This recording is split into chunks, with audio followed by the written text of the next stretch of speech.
আসসালামু আলাইকুম ওয়া রাহমাতুল্লাহি ওয়া বারাকাতুহু। কার দোয়া বলেন? কার দোয়া? আল্লাহর নবীর দোয়া। মুহতারাম হাজিরিন, আল্লাহ পাক রব্বুল আলামিন সেই মদিনাতুল মুনাওয়ারাকে কবুল করেছেন। শুধু তাই নয়, আমরা জানি যে মক্কার মধ্যে অনেক কিছু রয়েছে। আল্লাহর ঘর রয়েছে, সাফা মারওয়া রয়েছে, আরাফার ময়দানে রয়েছে। যে আরাফার ময়দান সম্পর্কে হাদিস শরীফের মধ্যে এসেছে যে আরাফাই হচ্ছে হজ। সুবহানাল্লাহ, আল হাজ্জু আরাফা। আরাফাই হচ্ছে কি? হজ। হাদিস শরীফের মধ্যে এত কিছু থাকার পরেও জমজম রয়েছে, সাফা মারওয়া রয়েছে, মুজদালিফা রয়েছে, মিনা রয়েছে, আল্লাহর ঘর রয়েছে, হেরাম রয়েছে। এত কিছু থাকার পরেও ইসলামের দ্বিতীয় খলিফা হযরত ওমর রাদিয়াল্লাহু তাআলা আনহু তিনি যখন একান্তে আল্লাহর নিকট দোয়া করতেন, তখন তিনি সব সময় এভাবে দোয়া করতেন। যে হাদিসটি বিশ্বনন্দিত মুহাদ্দিস ইমাম বুখারী রাহমাতুল্লাহ আলাইহি তার সহিহ বুখারীর মধ্যে সহিহ সনদে হাদিসটি নিয়ে এসেছেন, হাদিস নাম্বার 1890 নম্বর হাদিস। সব সময় ওমর দোয়া করতেন। ওয়ান ওমর রাদিয়াল্লাহু তাআলা আনহু قال اللهم ارزقني شهادة في سبيلك واجعل موتي في بلد رسولك। হে আল্লাহ, আমাকে আপনার রাস্তায় শাহাদাত লাভের তৌফিক দান করুন এবং আমার মৃত্যু আপনার রাসূলের শহরে প্রদান করুন। আমরা সকলে বলি সুবহানাল্লাহ। মক্কা শরীফে আমার মৃত্যু প্রদান করেনি, কথা বলেন নাই, বরং তিনি দোয়া করেছেন, হে আল্লাহ, আমার মৃত্যুটা যাতে মদিনাতুল মুনাওয়ারা হয়। আমরা সকলে বলি সুবহানাল্লাহ। এই জন্য মদিনাতে মৃত্যু হওয়ার জন্য মুহাদ্দিসদের নিকট বুখারী শরীফের চেয়েও অনেকের মতে, অনেক মাশহুর প্রসিদ্ধ মুহাদ্দিসদের মতে ইমাম মালিক যে মুয়াত্তা লিখেছেন সেই মুয়াত্তার মান আরো উঁচু। কারণ তিনি ইমাম বুখারীর উস্তাদ ছিলেন এবং ইমাম বুখারীর আগের মুহাদ্দিস ছিলেন। সেই জন্য ইমাম মালিক সারা জীবনে মাত্র একবার হজ করেছেন, ফরজ হজ আদায় করেছেন। কারণ ওনার সারা জীবনের চাহিদা ছিল যে মদিনাতুল মুনাওয়ারা আল্লাহ রাসূলের শহরে যাতে আমি মৃত্যুবরণ করি, এই পবিত্র মদিনাতে যাতে আমার দাফন হয়। আমরা সকলে বলি সুবহানাল্লাহ। কারণ তখনকার দিনে তো এই জাতীয় উন্নত যোগাযোগ ব্যবস্থা ছিল না। মক্কায় ইন্তেকাল করলে অথবা পৃথিবীর অন্য কোনো শহরে ইন্তেকাল করলে সেই লাশটাকে মদিনা পর্যন্ত নেওয়া দিনের পর দিন, এই প্রচন্ড গরমের দিনে, তখন কি এই জাতীয় লাশবাহী গাড়ি তৈরি হয়েছে? সহজ ছিল না কঠিন ছিল?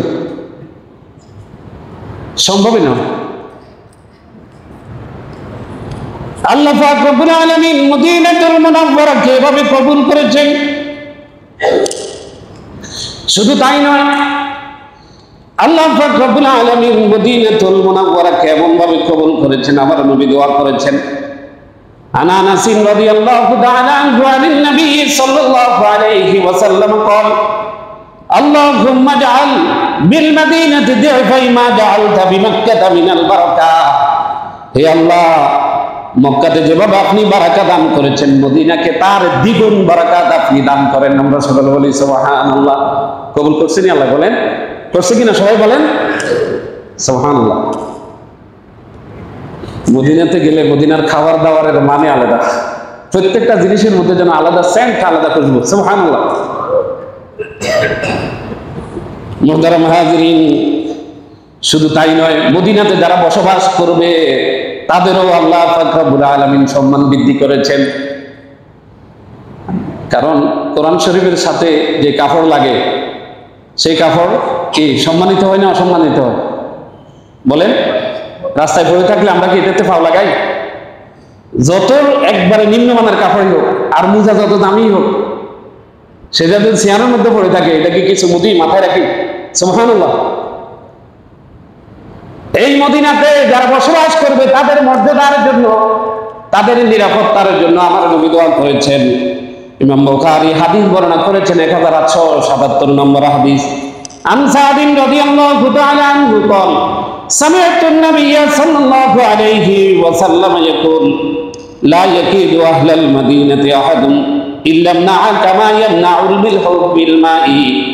যে ব্যক্তি মদিনাবাসীর সাথে প্রতারণা করবে, লবণ যেভাবে পানিতে গলে যায় আল্লাহ পাক রব্বুল আলামিন তাকে এইভাবে নিঃশ্বাস করে দিবে। আমরা সকলে বলি আল্লাহু আকবার। কি সম্মান তাদের, সুবহানাল্লাহ।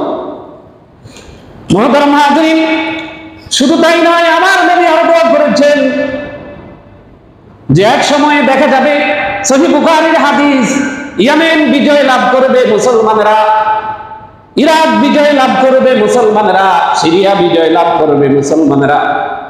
যেহেতু এক সময় সেগুলি পরাশক্তি ছিল, সেখানে অনেক ইতিহাস ঐতিহ্য তারা স্থাপন করেছে। সেই জন্য সুখী জীবন ধারণের জন্য অনেকে তাদের পরিবার পরিজনদেরকে নিয়ে সেখানে চলে যাওয়ার জন্য চাইবে। আমার নবী তাদেরকে সতর্ক করে বলেছেন, আল মাদিনাতু ওয়াল মাদিনাতু খায়রুল লাকুম লাউ কানু ইয়ালামুন। তারা যদি জানতো, তারা যদি বুঝতো, তাহলে তাদের জন্য ওই সমস্ত আকর্ষণীয় শহর থেকে, চাকচক্যপূর্ণ শহর থেকে আমার মদিনাই তাদের জন্য শ্রেষ্ঠ। আমরা সকলে বলি সুবহানাল্লাহ, তাদের জন্য উত্তম। মুহতারাম হাজিরিন, এই মদিনাতুল মুনাওয়ারাকে আল্লাহ পাক রব্বুল আলামিন এভাবে কবুল করেছেন।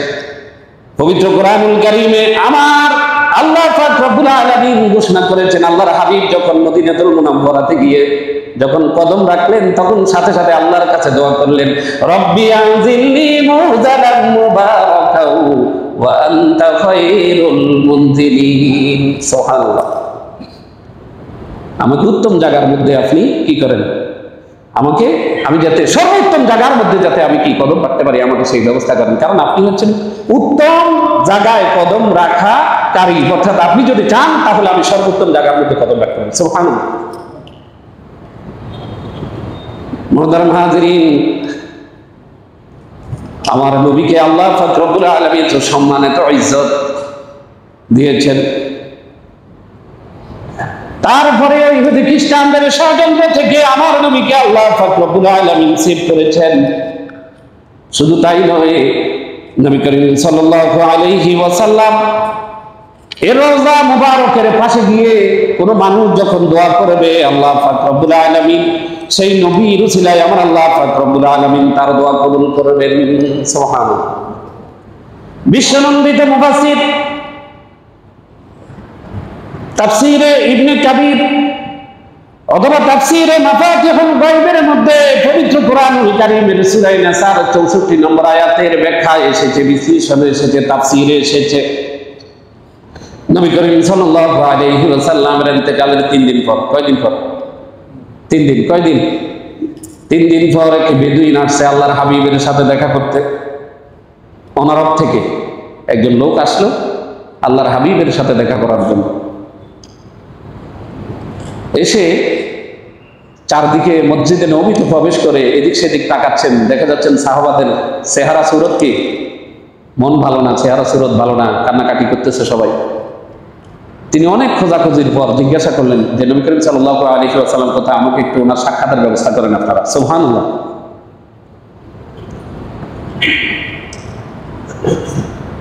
শেষ পর্যন্ত কারোর সাথে সাক্ষাৎ না পেয়ে তিনি জিজ্ঞাসা করলেন আল্লাহর নবীর সম্মানিত সাহাবী হযরত আলী কোথায়। অনেক কষ্ট করে হযরত আলী রাদিয়াল্লাহু তাআলা আনহুর সাথে সাক্ষাৎ করলেন, নবীর কথা জিজ্ঞাসা করলেন।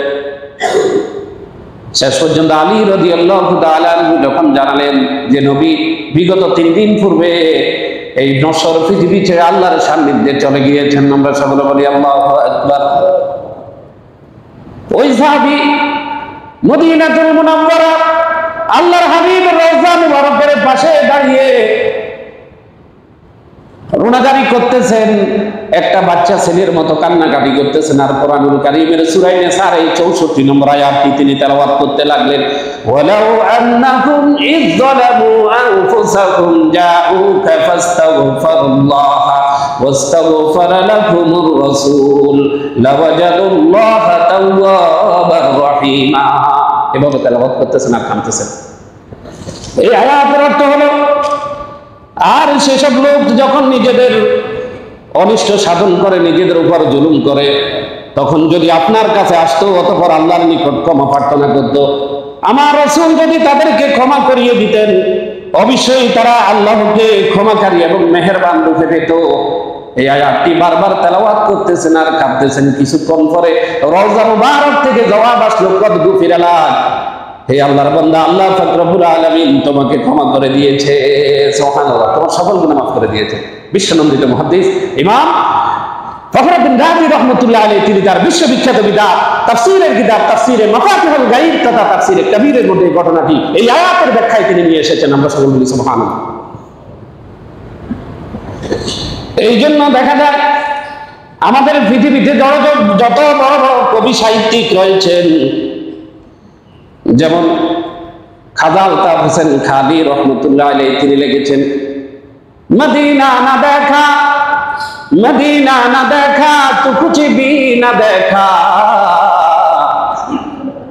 मोहम्मद का रोजा है जन्नत का नक्शा, मोहम्मद का रोजा है जन्नत का नक्शा। কোনো মানুষ যদি মদিনাতুল মুনাওয়ারা না দেখে সেই পৃথিবীর কোনো সৌন্দর্যই দেখতে পায় নাই। আমরা সকলে বলি সুবহানাল্লাহ। মুহাম্মদ রাসূলুল্লাহর রওজা এটা হচ্ছে দুনিয়ার জমিনে আল্লাহর জান্নাতের একটি টুকরা। আমরা সকলে বলি সুবহানাল্লাহ। মা বাইনা বাইতি ওয়া মিনবারি রাওদাতুম মিন রিয়াদিল জান্নাহ, ইমাম বুখারী হাদিস বর্ণনা করেছেন। সুবহানাল্লাহ। দুনিয়াতে যদি জান্নাতে কেউ প্রবেশ করতে চায় তাহলে কোথায় যেতে হবে বলেন? রিয়াজুল জান্নাহ যেতে হবে। কোথায় যেতে হবে? রিয়াজুল জান্নাহ।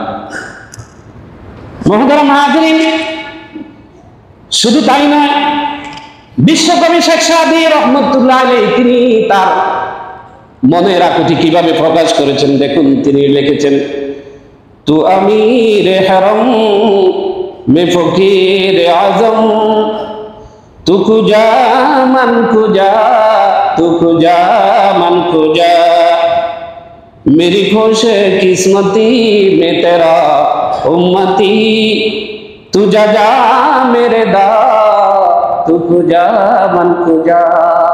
তিনি বলতেছেন, ইয়া রাসূলুল্লাহ, ইয়া হাবিবাল্লাহ, আমি একজন অনারব ভিখারি, আমি ফকির, আমি আপনার কদমে এসেছি। ইয়া রাসূলুল্লাহ, আপনি হচ্ছেন এমন শাহেনশাহ, আপনি হচ্ছেন যে আরবের শ্রেষ্ঠ সম্রাট, পৃথিবীর শ্রেষ্ঠ সম্রাট আল্লাহ পাক রব্বুল আলামিন আপনাকে কবুল করেছেন। আপনি কোথায় আর আমি অদম কোথায়? ইয়া রাসূলুল্লাহ, আমি আপনার কদমে এসেছি, আমি ভিখারি। সুবহানাল্লাহ। বিশ্বকবি শেখ সাদী নবীর শানে আকুতি পেশ করতেন।